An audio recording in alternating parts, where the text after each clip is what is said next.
So welcome to another FJ Chat. I'm Iain MacGibbon from Farrow, Jamieson, and this morning I'm with Mark Knoff-Thomas from Newmarket Business Association. Good morning. Running a business association. Who and why would take this on for a start?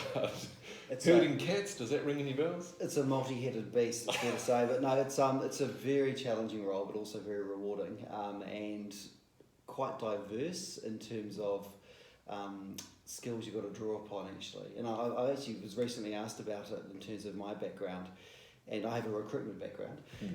And recruitment actually has been an amazing sort of foray into this, because you get so many insights from recruitment into different businesses and industries and how they work, and engage at every level and have to network on demand. And that's been a big requirement for this role, actually, which has been pretty good. So I suppose you treat it a bit like, as you say, a bit like recruitment. You've got a portfolio. You've got a portfolio that includes retail, businesses, etc. Sure. So Newmarket, ages ago, used to be a Sleepy Hollow. Now, quite a thriving. What's the drivers in Newmarket as you observe them?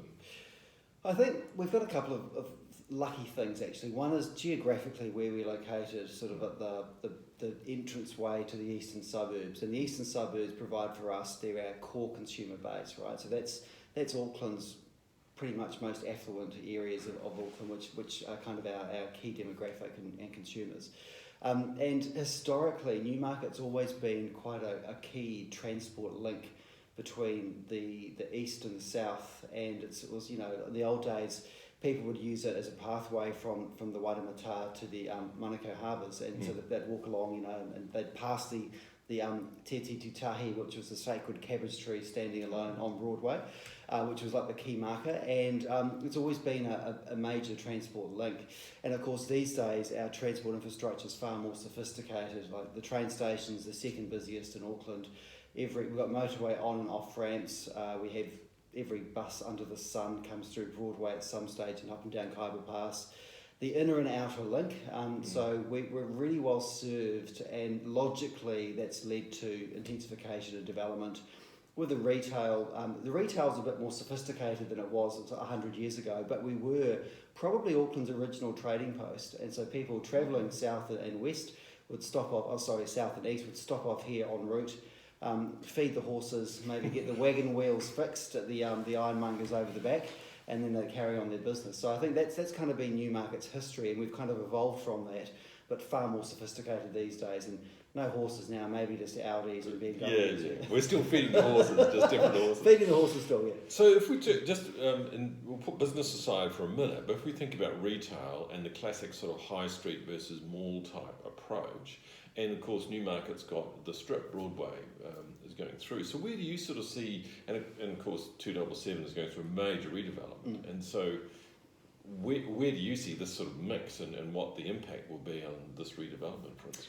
Well, we're delighted that Scentre Group are investing the best part of $800 million in us in the precinct, because that's a really good vote of confidence that things are right here, the right kind of environment for more retail intensification.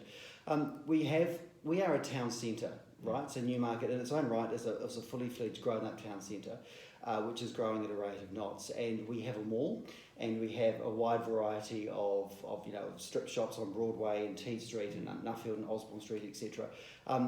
The two are not isolated, the two are connected, and they appeal for different people for different reasons. So some people absolutely will want to go to a mall and park the car and spend all day inside a mall, and many others, the thought of that, they find that quite abhorrent. So they'd rather be outside in sort of smaller boutiques and enjoying sort of the outside space. So we have a sort of a combination of both, and we'll have a lot more of that next year when Westfield opens up both these sites at 309 and 277. But our strip shopping is really quite niche and destinational, and the precinct is evolving through council and through private development, with lots of little areas and nooks and crannies hidden away, which consumers are us, finding and discovering, and that's kind of our appeal. So we're a lot more than just like one strip of shops in a mall. We're actually got a whole lot of laneways, for want of a better word, which we are developing over the next sort of 10 years or so. So there's a lot of things for lots of people to come and see and explore, really with a town centre in mind, as opposed to just one thing. Just finishing on retail, but as I understand it, Scentre Group, we're moving into the mall or to redeveloping 277, it'll be ultimately something like 240 new retail outlets. Thereabouts, I mean, that's a massive influx. Can it cope? I mean, can Newmarket cope with that much retail? Yeah, well, we have around 600. Well, actually, right now we've lost a few because of the development. We have around 600 retailers generally, and that's about a third of our business community in Newmarket in terms of what we represent. So Westfield are expanding their offering significantly. That is true, but also the way they're developing. So currently, in the past we had 277, which was our sort of mall, and then Farmers across the road, which was one big, large floor plan, big sort of retailer. The new development's going to have multi-levels on both sites, and 277 is being curated, and I say that in the nicest way possible, and without sounding pretentious, curated as a higher end offering, as it has been in the past. So some of the better brands, when I say better brands, I actually don't want to say better brands, the more luxury brands luxury brands will be housed inside 277. And then across the road at 309 is going to be sort of more of a faster fashion mainstream look and feel, but with a fantastic food and beverage hospitality offering.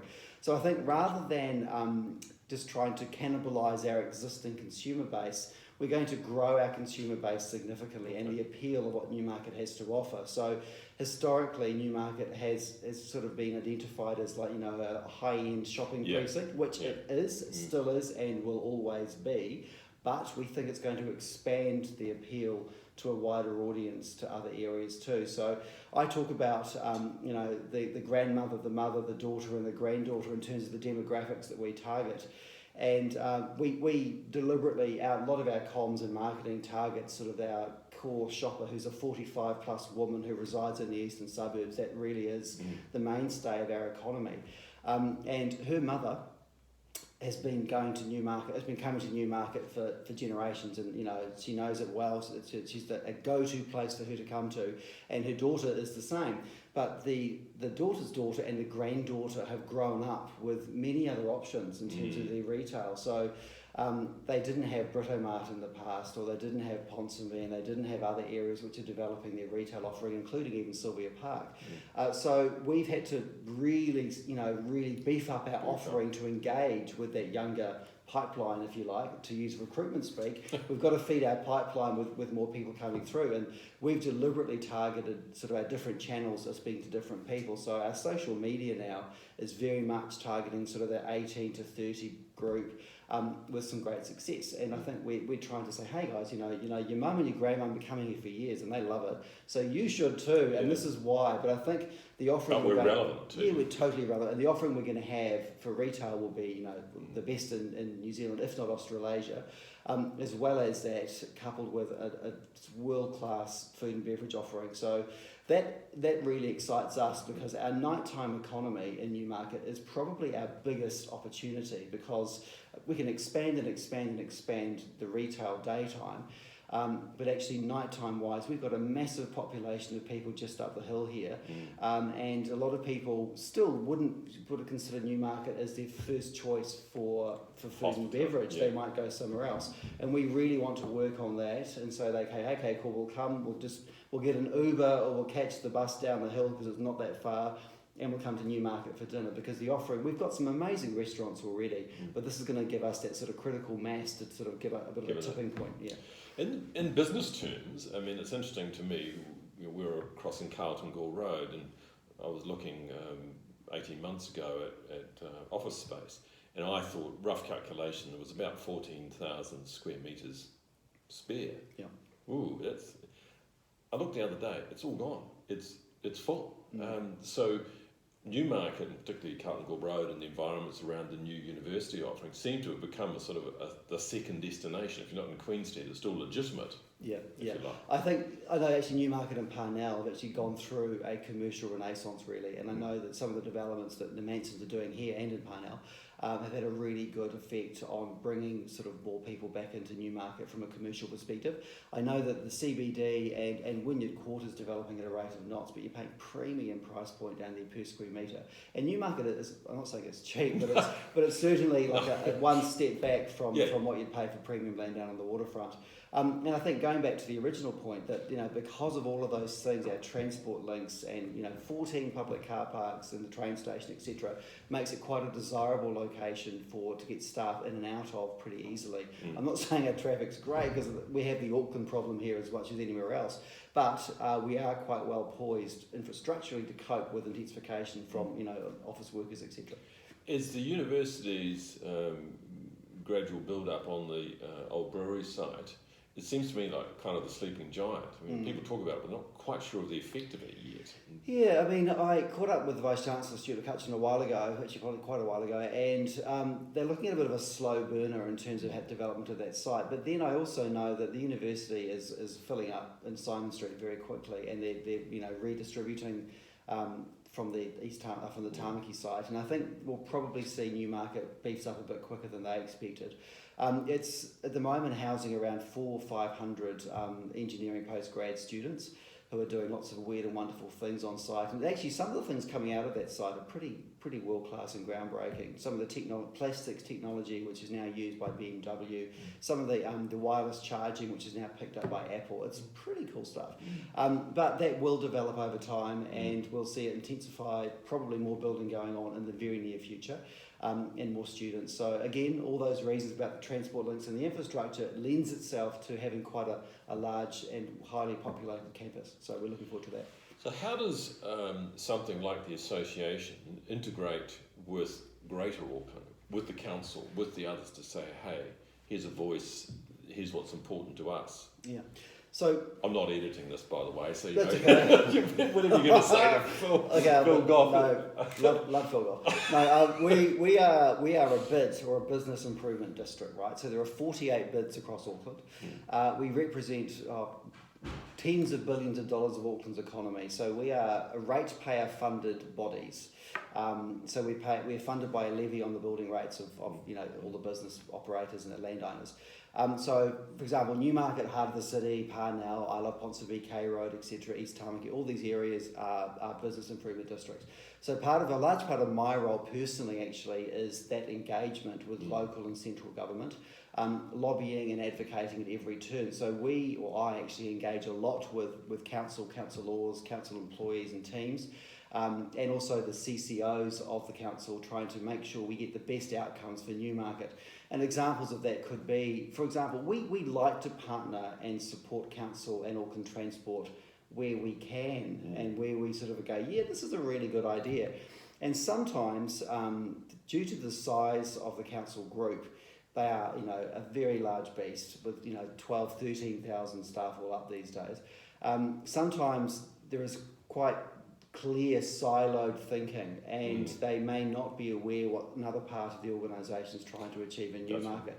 So part of our role is to connect some of those dots and go, well, actually, you guys are actually digging this bit up over here with a new thing going on here, and this developer wants to do this over here, so maybe that's not such a good idea. So we try and sort of, I don't know, like a traffic controller sometimes, guide them the right kind of way. And a recent example of that was putting in some large double-decker layover bus stops, which they wanted to put outside some retailers who, of course, weren't very happy with us. So we went into bat for them and eventually got an outcome which was a bit better for us. I'm not sure if they were that happy with it, but it's now been sort of pushed a bit further away. But basically, roading, streetscape upgrades, parking, bus usage, bus lanes, all that stuff, we go and develop a position for Newmarket to take, with the interests of Newmarket and ease of transportation and shoppers really first and foremost front of mind.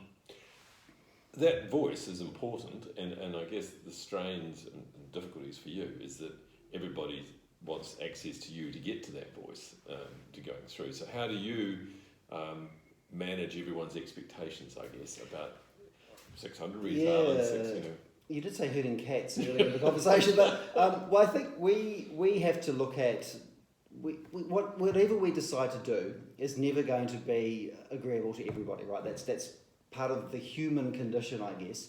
We have to come up with a position based on what is going to provide the greatest good for Newmarket, and that might upset some people in the community, But as long as the vast majority sort of share it or buy into that, that's got to be a good outcome for us. I mean, whatever we do, however fantastic we think we're doing, there's going to be somebody thinking, oh, that's bloody useless. You know, that's just the reality. Although I like to think with my team, we have a strategy in place and we have some quite clear goals and outcomes we're working towards, and that has got to be our focus. Of course we take feedback and we massage things along the way, but ultimately somebody has got to just, you know, put the shoulder charge away to get to a result. Because if you took everybody's advice on board, well then nothing would be achieved. And I'm a really an advocate of making a decision as opposed to just letting things linger. It may not always be the right decision, but you just got to make a damn decision. And largely we make good decisions, I know, but sometimes we think, okay, cool, feedback granted, we may have not got that quite right, but most of the time, you know, we're doing it right and we get good feedback. So next year is going to be pretty big.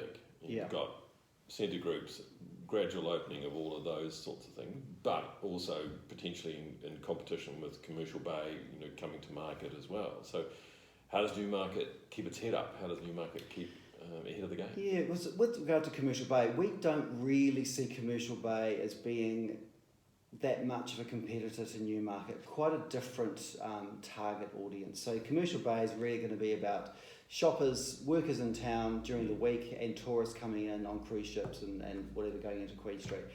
Quite different to our eastern suburbs consumer who just pops down the hill from the eastern suburbs, and others who come in on the bus and on the train. But in terms of the mall going live next year, we know it's going to have a massive impact, and we know that probably for quite a few weeks the southern motorway on the weekend is going to be backed up like north and south for quite a while. But we know that will settle down eventually, and we know there will be an initial sort of hiss and roar of all the great things going on in there, which will have an immediate short-term impact on the rest of Newmarket. God, this is the new shiny thing. But we also know from some of the research that we've been doing into other developments around the world, in Australia, in the States, and the UK, and we're looking increasingly to what's been going on in China in retail actually, because they've kind of taken a leading position globally on retail. Much more than the States in some ways. So I think e-commerce wise, China is just charging ahead. And these large developments can have a very big and detrimental impact, they can have, and they can also work very cohesively with the rest of the environment. The Centre Group are very committed to building the eco, and I'm not just a PR person for Centre Group, they're saying this, and I've said that to them too. But the Centre Group, they are talking largely about developing the Newmarket ecosystem in lots of ways. They want Newmarket to thrive as a town centre. They had some significant learnings from, I hate to use the word learning, sorry. Anyway, a bit like disrupting. But disrupting. Anyway, they had some significant learnings from their development in Bondi Junction sort of 10 or 8 or 10 years ago. Some things went really well, some things not so well, and they're bringing that stuff into Newmarket because this is the largest thing they've done, so they want to make sure they get it right because, of course, they want to enhance and develop and grow, and they want their place to do well, they want us, the rest of Newmarket, to do well as well. So we are my team are actually working on some precinct strategies to really ramp up the comms of other parts of Newmarket outside of Westfield. So they don't feel like they're just not being drowned out, no. But again, going back, so some of our retailers, since the mall closed, we are down 18.9% trade-wise, which for us has actually been a really good result. We were expecting to be down about 25 to 30% because that's how much Westfield is of our economy. That hasn't happened, so we sort of see we're about 7% up on where we thought we were going to be. And anecdotal feedback from some retailers are saying, my God, trade's fantastic, I'm up 15, up 20% on last year. Some not, they're kind of, they're teetering or they're really doing it tough. And some parts of Newmarket have been impacted more than others, so those retailers in the immediate vicinity of the development are, they're getting a lot of noise and dust, but they're working with Westfield, and Westfield, I believe, largely are doing what they need to do to make sure people are able to trade positively and as well as they possibly can. But I think the most parts of Newmarket outside of the mall are destinational. But retail's tough, right? Retail has never not been tough. I mean, I can't think of a time in my life or history where I haven't heard people saying that retail was tough. A bit like recruitment. Recruitment's always tough. GFC, diabolical, but it's still tough for some people, right? Things are never not tough. It's just how you adapt to the change. Yep. And how you get on board with new technologies and ideas and embrace. And I think it's all about having every possible channel you have available full on, full throttle ahead, because if people aren't trading much online right now, why aren't they? They need to be, because online is not a threat, online is an opportunity. And our smart retailers have embraced that. They've embraced social media, they've embraced digital trading and e-commerce, as well as beefing up the sort of physical enhancement and experience of the consumer. And I'm a total believer in that bricks and mortar retail is so far from dead. It's really actually the best way to demonstrate the integrity and authenticity of your brand by having a really good experience in a shop. Because, you know, if you've got a good experience in a shop, it's tactile, you get people, all the kind of things. It's only win-win. But some people maybe have their heads in the sands a bit, and they maybe need to realise that it's time to look at how they're operating their business to really make the most out of the current challenges, I suppose. I think, yeah, and I'm just on that, I think your Instagram page is good, because in a very noisy market, it creates a portal where you are observing, in an interesting way, a whole bunch of Newmarket brands without having all coming through your feed necessarily. You're actually seeing that freshness going through. So, I think that, hats off to you. I think it's actually looking good. It's quite hard, because I mean, we represent 1,900 businesses, and but again, going back to the greatest good, what's going to do the most impact for Newmarket to bring in people to go shopping or have a coffee or have a glass of wine. That's really what we've got to try and achieve. It is juggling, jelly sometimes. Well, I had someone who we placed in a role actually in Newmarket, and they were working in town, and they came to Newmarket and said, "There's more coffee shops per square metre here in Newmarket than there are in Queen Street." And I think he's right. Yeah. It's actually... I think coffee shops and gyms, and probably Pilates studios, actually. we are the Pilates capital. Capital of the world. Well, I mean, hats off to you. It isn't an easy role, and it is an advocacy role, and it's a herding cats role and all those sort of things. And it's not... it's difficult not to get captured, I think, in that. But the thing that impressed me, I attended the annual general meeting, and the thing that impressed me about that was the data-driven nature of what you're trying to do. It wasn't, well, here's some ideas, or here's what I think might be happening. It was, here's the data that proves it. And that's a really grounded way to go about it. So I think, you have to trade in facts, because if you don't trade in facts, you're really just trading in in gossip and speculation. And if you took everything on board that you hear, well then, you'd never do anything. So the facts back up, and it's very hard for us to measure, actually, as an association, how successful we are or if we're failing. It's very hard to know that. So we look at things like paymark data from all the transactions through merchant terminals, and that's a really good guide for us to know while we're up, we're down, we're whatever. And then feedback, consumer feedback and pickup. And for example, we launched a magazine a couple of years ago, the Newmarket magazine, which started off, it was a 4-page newsletter, which then morphed, and now it's like a, 36, 42-page magazine, which goes out to 45,000 households a month in Auckland City. And feedback alone and advertising pickup has kind of said, oh yeah, this is working, because we got likes of really good international brands and local designers who want to be part of that conversation and support that. You think, well, yeah, this must be doing the right kind of thing. So, but yeah, it's quite hard. It's hard to measure your success, because we don't make money. So we actually we spend money. Yeah. So it's really hard. Yeah. And actually, that's one thing for me. My background was all commercial before I came into this role, and that switch from being needing to make money and then to actually being a not-for-profit, or actually not-for-loss. It's quite hard. And I remember saying in my first January in this role in 2015. It was the first January I'd ever had in living memory where I wasn't thinking about, oh my God, what are we going to do? January pipeline, what's coming through? Yeah. Well, we got funded, we got money. It's like, oh wow, it's bizarre. It's a very, very privileged position to be in, and something we take very seriously, because we're gifted this money by our business community, and need to be very prudent with how and make sure we get the maximum benefit for them out of that. Bang for buck. Well, congrats, as I say. I'm impressed with the approach, and next year, you've got a big year on. So yeah, I might be able to leave for a few months. Just joking.